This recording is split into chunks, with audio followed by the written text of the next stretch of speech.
Eric Osterhaus with Paragon Ag Advisors in Silver Lake, Kansas, here to visit with us. Eric, it's good to talk to you. This livestock market, kind of interesting lately. Let's go over here and start in the cattle first. Feeders seem like they're kind of in a range, kind of getting close to topping out here again, close in this 144, 145 area.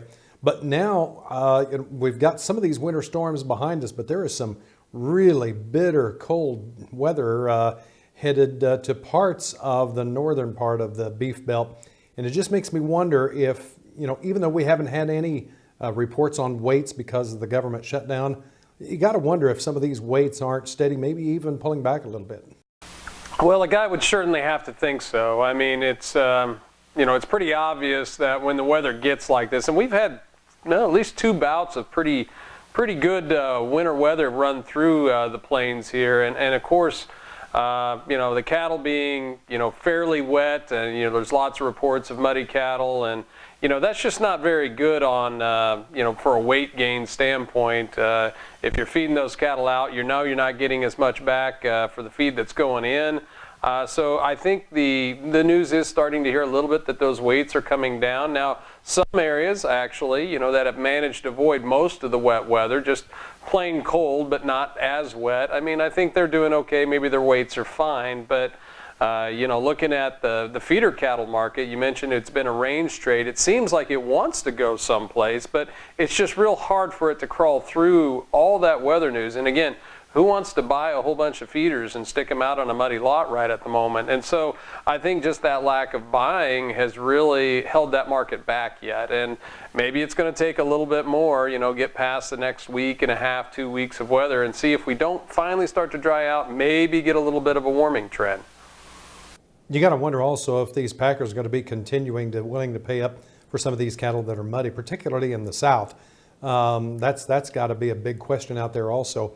What about input costs? Corn has kind of found its range so far, so a lot of these feeders have got to be feeling pretty comfortable right now as far as any wild fluctuations, but they've got to be looking down the road if we would get some kind of news that would cause this coiled up corn market ready to just jump somewhere. Yeah, and I think they have to be careful. It's pretty easy to get complacent. And with corn prices, certainly it's been really easy to be complacent because it really hasn't done much. And especially now that we haven't had the benefit of the reports. And there are some that feel that out there that once we do finally start having those USDA reports coming back in, we just might have seen more corn go out the door than what we thought in regards to exports. You look for little hints here and there, and I'm looking at corn basis in most of the areas, including the Gulf and some other areas. And it stayed fairly steady. If not, we had some really good basis levels here a few weeks ago. So if you're trying to read between the lines, it would seem that the demand on corn is there.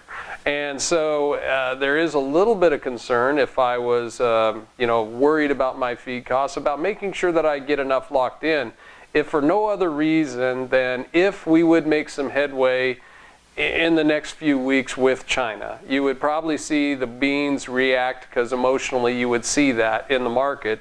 And regardless of any news from corn, it would drag us up, let alone if that part of that agreement saw some immediate purchases, not of soybeans from China, but actually corn going to China. And that really would change the dynamic.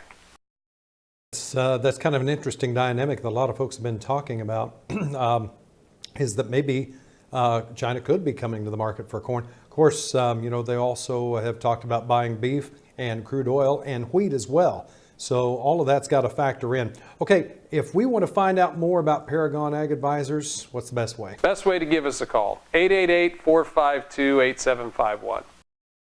Eric Osterhaus, he is with Paragon Ag Advisors, Silver Lake, Kansas. Stay tuned. More is coming up in just a moment.